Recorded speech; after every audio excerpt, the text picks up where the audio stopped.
surrogacy update. I heard from my intended mother yesterday about what we need to redo. As you know, that we had to put a hold on everything until November so that we could get insurance for me.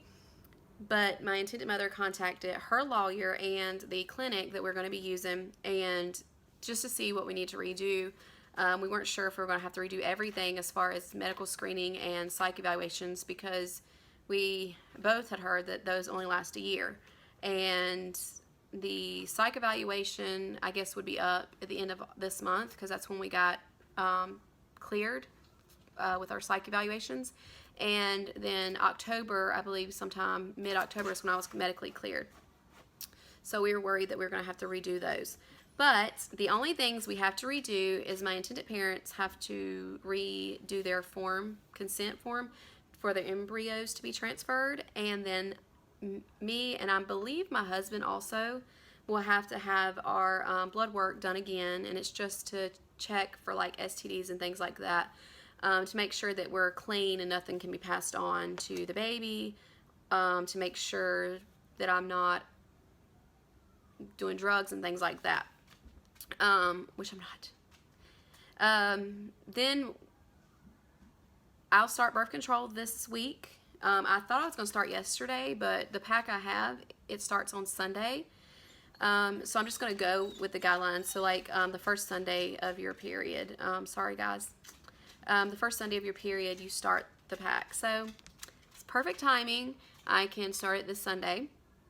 And the reason I'm getting back on birth control, and I wasn't on it to begin with, or I was when we first thought we were going to get to transfer the beginning of this year, to have my body ready for the transfer and stuff. Please stop. No, please stop. To have my body ready for the transfer. As far as, I guess, they can tell you to not take the inactive pills, just stay on the active pills so you don't get a period, and they can start the medication, things like that. So my body will also already be regulated on the pill by the time we get there, because I think it takes a few months for your body to get regulated to it. I know that some women can have spotting and different things, different issues with the pill. No, ma'am. For the first couple months. But I don't need it for any other reason except for the surrogacy journey. So I'm going to get back on that since we're moving forward. And my intended parents' lawyer is working on redoing our contract, and I can't say that's going to be done in a week or 2 weeks or a couple months. I don't know. It just whenever it gets done. I guess we're not going to rush it. We're going to make sure everything is the way it's supposed to be. In November, my intended parents will purchase a insurance policy for me, and that will be effective in January. So between November and January, my intended parents will have their embryos sent over to the clinic that we're using, and then in January we will have a trial transfer. I'm going to be honest with you guys, I had no idea what a trial transfer was, because I've heard of like a mock cycle. And that's where they do the, you take the medication to see how your body is going to react to it, but then you don't actually do transfer. You go into you have another cycle. But we're doing a trial transfer. And so as soon as I got the message from my intended mother, I did go to my favorite Facebook group and post on there just asking, what is a trial transfer? Is it the same thing as a mock cycle? But apparently, and it's not. The trial transfer is when you'll go in as if you're having a transfer, and they'll insert the catheter and things that they use, but they won't actually transfer embryos. So whereas, like I said, the mock cycle is where you do the medication to see how your body reacts to that.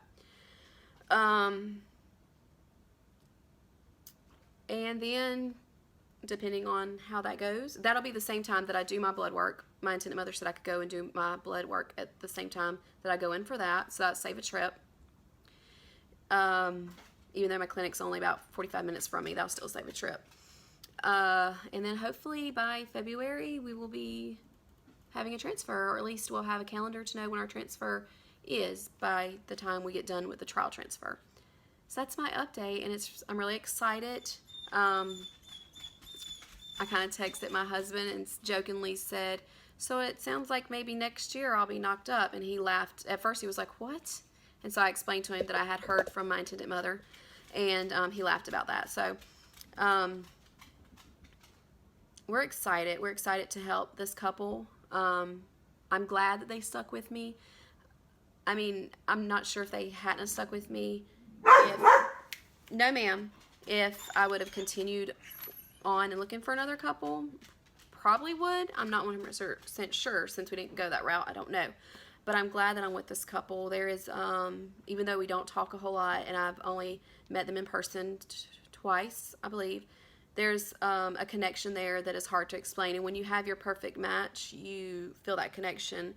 And so you want everything to go as it needs to. So I am excited for them. I pray that everything works out in a blessing for them. So we'll just have to wait and see. I'm excited that we have an update. We have a timeline. It may be, 5 or 6 months from now, but we have a timeline. So that is exciting news. And excuse me, stop whining. Sorry, the dog. Can you see her face? She wants the cats. So where was I? We have a timeline, and it's going to work out great, I think, because by January, I should very well have a good routine down with the kids' homeschooling schedule, and we'll know where I need to move things, because right now I have no idea what I would do if we had to go through a lot of appointments, is where I'm getting at, a lot of different appointments, and starting homeschool at the same time. So we'll be on a good routine and have everything figured out, and I think that that'll be awesome to be able to just move on into the next thing. So that's my update for this journey. We are getting ready, me and the kids, to head to Pigeon Forge for next week. Actually, tomorrow the kids have to work the back to school bash for martial arts. We don't have to. We chose to. I'm not going to say we have to. We chose to work the martial arts table for our back to school bash here in our little town. Then right after that, we have youth service for our association, our church association. About 6 or 7 churches get together with their youth, and we have a service. So I'm really excited about that. We do it about every 3 months. So we have that. So we have a busy day tomorrow. So I'm spending all day today to make sure that everything is prepared for Daddy for next week, because he's not going with us. And then me and the kids, all of our stuff is ready. And all the bills are already paid, so we don't have to worry about Daddy having to go out and do any of that, because he'll be working like crazy, like he always is. And hopefully I can upload a little video of our week next week. It'll probably be by Friday when I do it, just because probably will not have great internet there, and I don't want to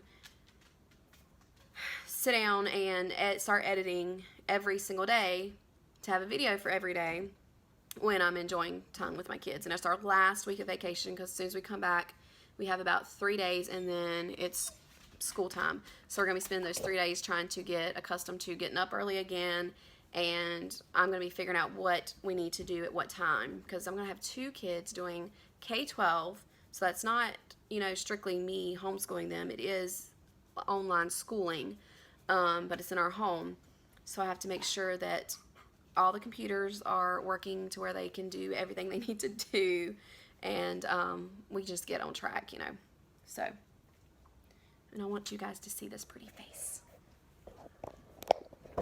She's going to run away now. Come here. Come here. Look at her face. Look at her face. Don't lick me. It's a pretty face. Jill's got a pretty face. No, don't lick me. All right, you guys have a blessed weekend.